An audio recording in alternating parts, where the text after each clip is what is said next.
Hello everyone and welcome to 2026, and we're gonna start the year with a small video series about WARNO in its current state and a bit of a look at the past as well. And the first video in the series is going to be a video about mods, as mods really are one of the biggest improvements in WARNO over past Eugen games, and also they have improved more in 2025 than in any year before because Eugen really has improved the modding tools, and the modders themselves also have really paid that back to Eugen by creating some amazing mods, and the community really has created some cool stuff here. And we're gonna cover 8 of those mods, and what we're not going to cover are any maps, though there are some great maps in the workshop as well. Check them out there if you want to play on some different terrain. There are some really well made maps out of real life locations and some fancy cool looking ones in general as well. There are also some cool mods that combine mods. For example, this mod that combines the two of the mods that we're going to cover later here, and a good couple of other nice combination mods that you can find in the workshop. And there are a couple of new upcoming mods that hopefully when they get developed further will come up in future lists like this as well. But we're gonna start with the more standard mods that are closer to the base game, and then we're gonna go more and more fancy throughout. So we're gonna start with ArmyGeneralEnhanced. And ArmyGeneralEnhanced is really just what it says. It improves on Army General. And it currently includes all the base game, 5 Army General campaigns, and the first Norfolk one, 4 days to the Vaser. Unfortunately, Armored Fury and the 2 Southak ones are not quite fully reworked just yet. But what it does is it changes up a lot of the base things in Army General. It's still the same gameplay, but what it changes is that it really makes the variety in all of the divisions more interesting and changes up the units that you get in some. They're also a good bit more historic, but it adds a lot of units here to the different battalions and changes the organization in them. It also changes the behavior of the AI in auto resolve, so it doesn't only improve the battles by giving you more variety in the different formations. It also, like for example here, you get 2 different logistics trucks and stuff like that. But it also, on top of that, improves how good the AI even is in auto-resolve battles and battles that you don't want to fight, because that's one of the biggest weaknesses. It's way better than in Steel Division auto-resolve, but the AI is still not great at picking its units, and especially if it starts to lose, it will just stop fighting you in auto-resolve and just sacrifice one unit after another, kind of leading to an annoying snowball because you kill all the enemies, but at the same time you take a lot of fatigue. So yeah, speeds things up in how much you are above the enemy, but also slows things down by the amount of stress that you gain. So all of that gets improved here. Sicherungs battalions getting reworked here into full Sicherungs, for example, being different than the Heimatschutz ones that then are just Heimatschützer. So that is interesting. And yeah, creating new units here. So the differentiation between these kind of units, for example, just being better. And yeah, you get a good couple of different units around the field here as well from the get-go. And that really is a great improvement to the Army General experience. AA also works different here. You can't set it up anymore, as you can see here. It comes in as in a support unit. So that means you will see more aircraft in battles, but also more AA in battles. So they are a bigger part of the combat. You also can play this mod in multiplayer if you want to play your campaigns in this. Only issue is that with save games and different loads, that is going to be troublesome. So you should only use it for multiplayer lobbies where you finish the game somewhat quickly, because otherwise, if there is a patch cycle in between and the mod has to be updated, it might break your replays. So yeah, this is the first mod, ArmyGeneralEnhanced. Great job done here, and I hope Eugen copies the auto resolve thing especially, and it also looks at AA again. Though I feel like Eugen's idea for AA isn't terrible. People still use it a bit wrong and don't quite understand that you can break through it and then just come in with multiple planes because it only works once. But it's not perfect, and it could still use some rework there. Seed plane also not really being something easy to identify. Really looking forward to what Eugen does with the Army General now, with them taking a longer break on the bringing new Army General campaigns and hopefully adding some more mechanics to it. Let's go on to the next mod. And the second mod is one of two mods that we're gonna cover in the modern day, and that is Death or Dishonor, which adds a lot of different nations here, starting with the Russian and Ukrainians. And the fully fleshed out ones are Ukraine, Germany, and Russia is nearly fully fleshed out as well, with having a good amount of different divisions here. 5 Russian divisions. It has 4 fully fleshed out Ukrainian divisions that have different vehicles, and obviously with Ukraine getting a lot of different military assistance, plus having their own equipment. They are a big hodgepodge of different nation equipment.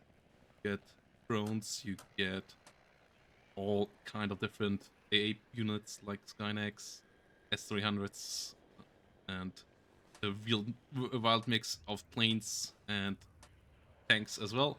So that is one part of it.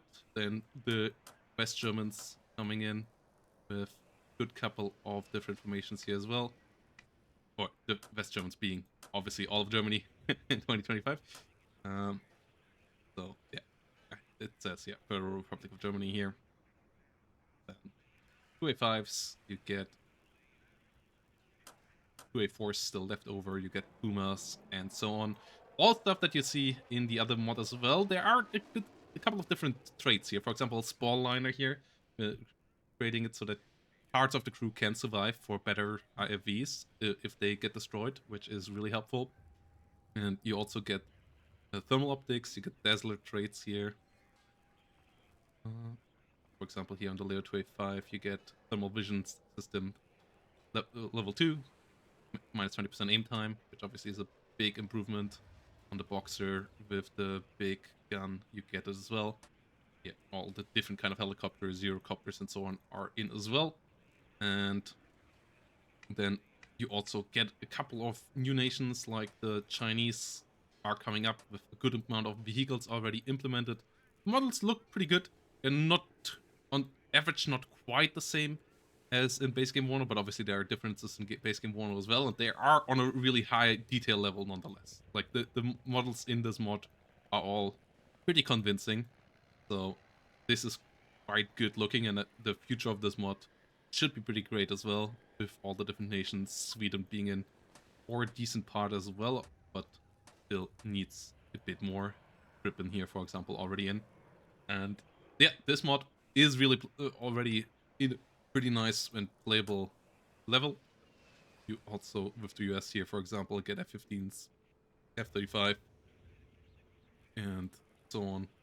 More modern F-16s, different kind of Abrams, M10 Bookers, and all of that beautiful stuff. So the mod is really in a nice state. Drone warfare, both in this and in the World in Flames, which is the other one-day mod that we're gonna have a look on in a second here. Not quite as present as it maybe should be, and especially in this mod, still somewhat underrepresented, especially as it has Ukraine and Russia. But still, for everybody interested in the modern conflicts, a really good mod. I'm not that big into it, so I'm not gonna. You're not gonna see Death or Dishonor gameplay really on this channel. If anything, then maybe a bit more of World in Flames. But I will cover them in views still, because the modders have put a lot of work in, and I know a lot of people are interested in it. So yeah, if that is the reason or something that you want in WARNO, you can find it here. And yeah, let's have a look on the other one with the World in Flames. And the World in Flames is a bit more near future and not quite as focused on Russia versus Ukraine, but more on future potential NATO versus Russia scenario, with Russia currently being the only position, but Belarus is on the way, and there are a couple of other nations like China being voted on right now to come in the future. Currently, it has France, the Benelux, Germany, and the United States on the NATO side, so a bit of a different kind of setup with the Belgians and the France that are not, and the Netherlands that are not in Death or Dishonor. And it also has a couple of different traits. Like the amount of traits here is quite interesting. Both have reworked, and the advanced thermal is pretty similar, but both have reworked how active the reactive armor system is working. So if we have a look here on the Russian point of things here, the way all of this reactive armor is working and how it reacts with heat got reworked and works better than the base game in that it only affects heat weapons and that it then works as extra armor against specific levels of heat and how much armor you already have and so on. So that is actually a really good system for how to represent it. I wish Eugen would just kind of copy it. Like, it's better here. There are also more drones here, and also drones with ATGMs, so attack drones on the Russian side, but especially on the American side. You have the MQ-1C Grey Eagles, which are absolutely amazing.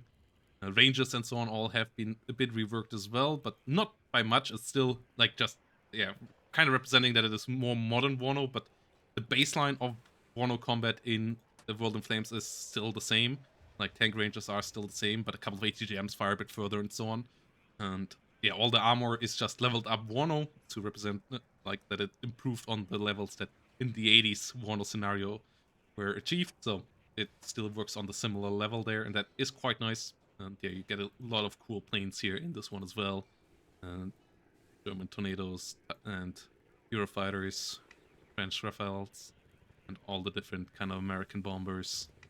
The Russians have a great mix of planes here now as well. Like, all their arsenal is in, from their older Cold War models like the SUs to the 25s to the more modern ones like the SU-57.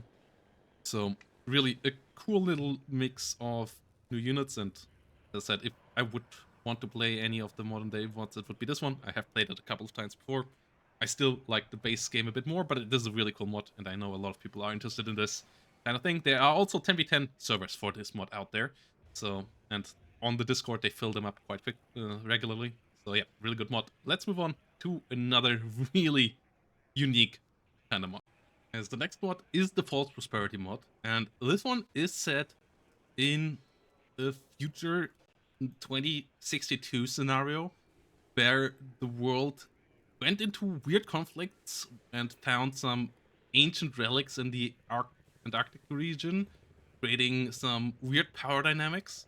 And you have some really interesting factions that I still try to get behind the whole story. I currently try to get in contact with the mod creator, and I will cover this mod in the future a bit more, because the alliance currently, the Pan-Oceanic Alliance, is between the United States and the PRC. So that is really interesting, and yeah, the story behind that is quite interesting as well. And also, yeah, it's a mainly Chinese team, and it's cool that, like, yeah, people can try to create a couple of storylines that we try to mend and the current focus lines, and try to create a story where it's not just the obvious duel, oh yeah, USA versus China. Obviously, there are a lot of like loops that you have to jump through to create this scenario, and it's maybe not the most realistic, but it's a really fun one. And the mod itself is really fun as well, as it creates a lot of different new units, and it's the biggest mod when it just comes to file size of them all by a good margin, as it adds a lot of new units, even though it's not nearly finished. As you can see, a lot of the base game divisions here are still showing up, and the opposite side, which is the Union of Post-System Nations Coalition, which is led by the new Soviet Republic, yeah, that all is not finished yet, and there are a lot of there are not a lot of units for that faction just yet, but the Russians, the Chinese and the Americans are really fleshed out. Well, yeah, on the other side, we have some cool looking units here, like as well, like the SU-176 Typhoons, but most of the units here are still the base game units that you can fight against.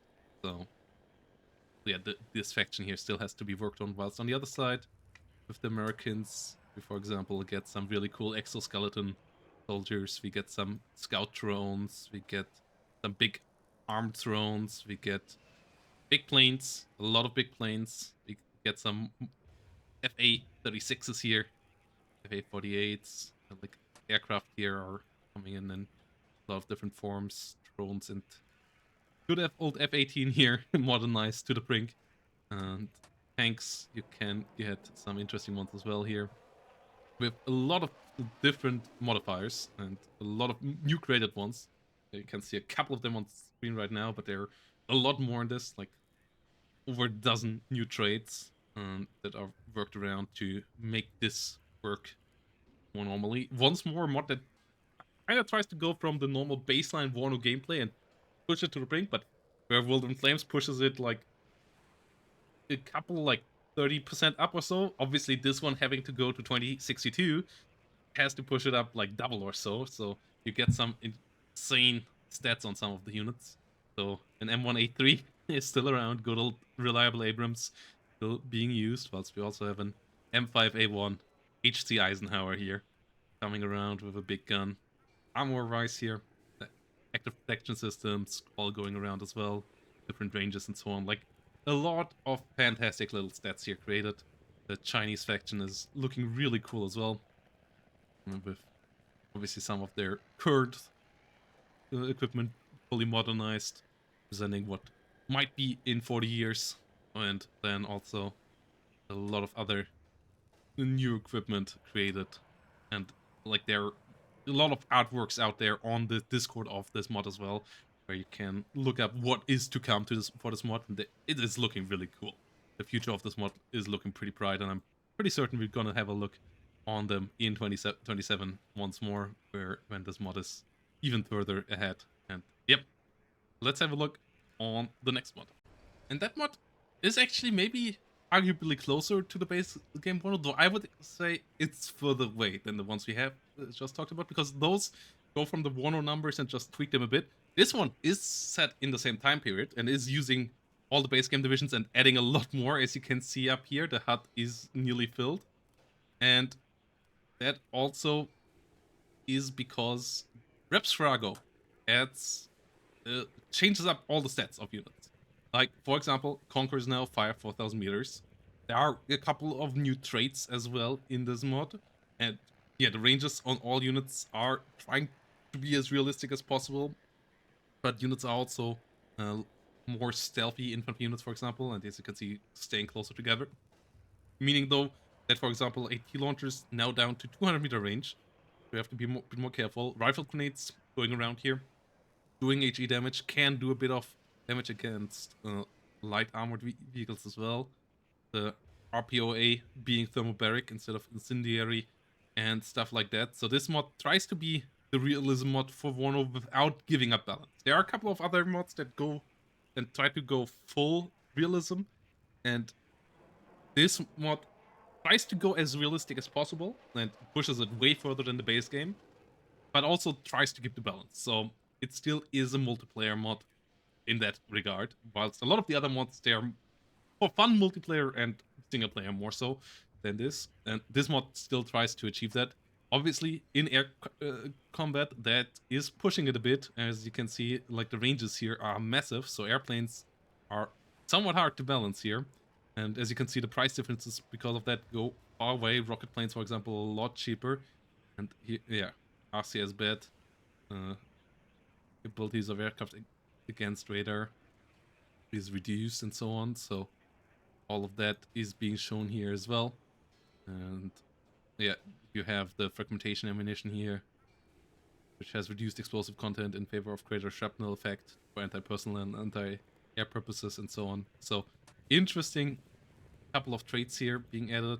The 23 millimeters here being anti-armor, being armor piercing and so on. So yeah, a lot of cool stuff going around. A lot of new divisions for both sides. There's Niki Brigada, some new German ones with 12 and 14 Panzergrenadier, and you also have the Vietnamese showing up. Not even quite sure which faction they're added. Oh, this is the American Vietnamese, and yeah. So wait a minute. I guess they're just East Germans. I guess so. Currently, but yeah, there is a lot of interesting stuff here going on in this mod as well. There is a lot of background on the mod page as well that you can read through. So really a fantastic mod, pushing base game WARNO into an interesting direction as well, and pushing it further into a specific like realism area. And I know a lot of people who were a bit frustrated with the base game will like this mod. For me, I like the gamification part that WARNO does to a good extent. I want it to be authentic, not realistic. This mod is trying to push it a bit further into the realism part, and is doing it in a well done manner, with still trying to keep the balance in a good way. And from what I've heard, it does that in a really good way. I have played it a couple of times. Not the biggest experience in it, but it was fun the times I played it as well. Let's move on to the fully fantastical mods. And in the fantastical mods, we're gonna start with Star Wars and Obi-Wan Kenobi here in Galactic Divide, a mod that is absolutely amazing, especially in the speed it also is getting developed at currently. Like, the Star Wars stuff is just coming. We started with only stormtroopers versus droids from the first trilogy, and we have added a lot more by now. We have started to get the New Republic in, though that is still heavily work in progress, and Resistance here is still in progress as well, but the Empire has been added in a good manner, like the episode 4, 5, 6 Empire has been added in a big number here with Imperial troopers and so on, the classic stormtroopers next to the normal clones, next to the droids and so on. Like, yeah, this is going around really, really nicely. The Umbrans here coming around and so on, while it's on the other side. We got Obi-Wan Kenobi, for example, now as a leader. And we have you can have the Republican stormtroopers versus stormtroopers, for example, if you want to. You can have some guys here from the Rebel Alliance moving around for you as well, if you want to. A lot of cool vehicles, a lot of cool aircraft, including the big ones, like the Republican Secutor and Venators, and on the other side. And then you also get big boys as well, like the Annihilators, like the Imperial 2s, like the Providence class, and the Unification, the big station that gets blown up in the first episode. Lurk Hull here can be coming around as well. Torpedoes working really well against the big ships and so on. Like, there is a lot of amazing stuff here, and the representation in WARNO is working really well. The only thing we still need for this mod is maps. So if you are a map creator for WARNO and you are interested in this, just get in touch with the creator of the mod and maybe work together with them on some cool maps. They are doing a fantastic job here. And the most amazing thing about it is Biometric Nuke is not only making this mod, but he also is the original creator of another mod on this list. So yeah, props going out there. The mods are looking amazing, and the next mod also really is in a great state, as we're going from Star Wars towards Warhammer 30k. And the Heresy mod has been featured on this channel a good couple of times as well, but it also hasn't been covered in a while now, and in that bit we have gotten a lot of the vehicles now added with models, and a good amount of them painted fully as well. Got a couple of them, like the Lehman Russ here, still needing a paint job, or the Spartans, but having them now in model is already pretty great. And both sides also now having a good bunch of divisions, like 5 for each side, is really, really nice as well. And you really get some cool stuff out here, like militia field guns.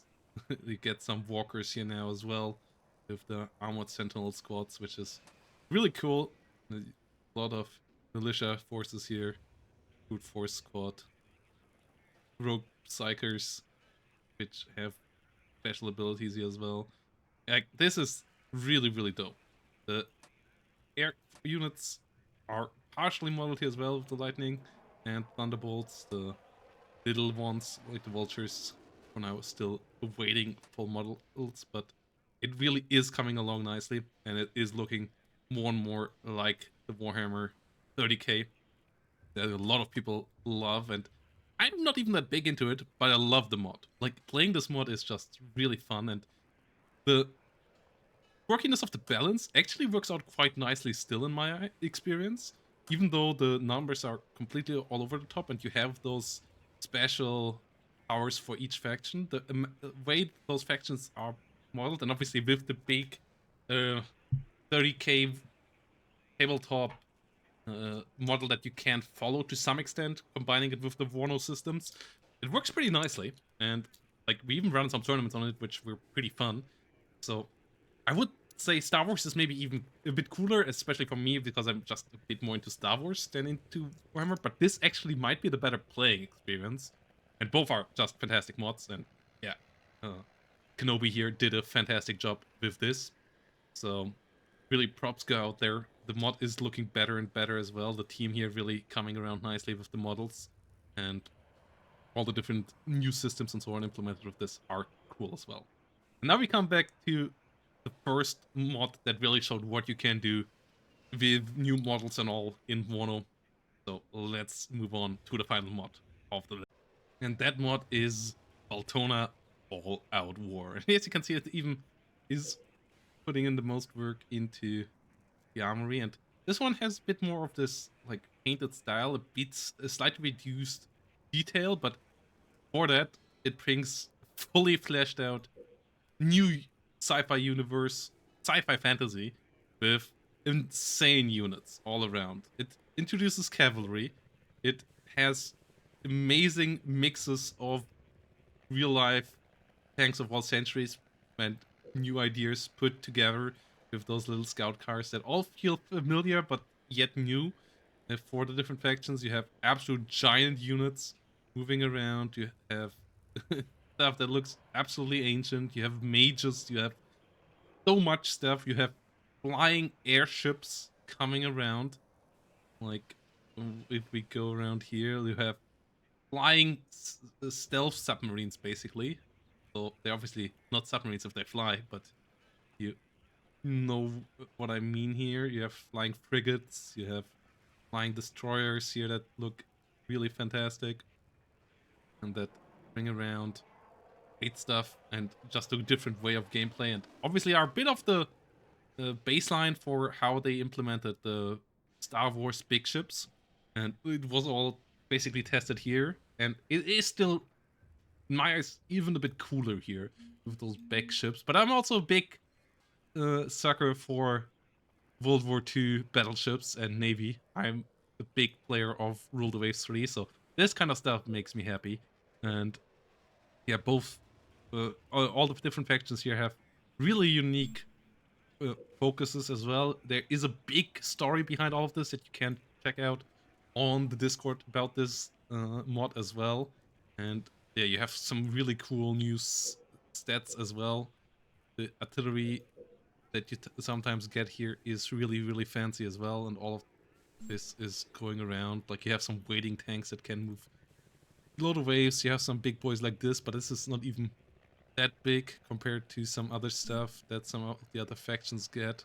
It is really one of the coolest mods I've ever seen in a video game, and the insane amount of fantasy going into this is just crazy. Like, yeah, this mecha warrior and the amount of technology broken into WARNO, and like the bending of the base game mechanics to make stuff work, like walkers and so on, that were first implemented with this mod, and that stuff like the Star Wars mod run on now, like literally, it's just fantastic. So yeah, check out Baltona if you want to have some full-on new experience, and yeah, if you want to play it in multiplayer, check out the Discord as well, and try to organize some games there from time to time as well.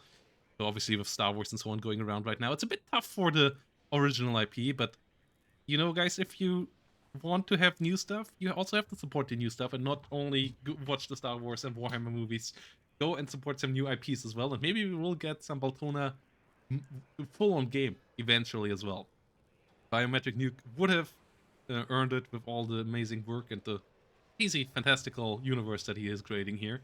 So, yep, give him some love, and with that, guys, we end the list here. Let me know if you have any other mods that I've missed, and down below. and see you all in the next one.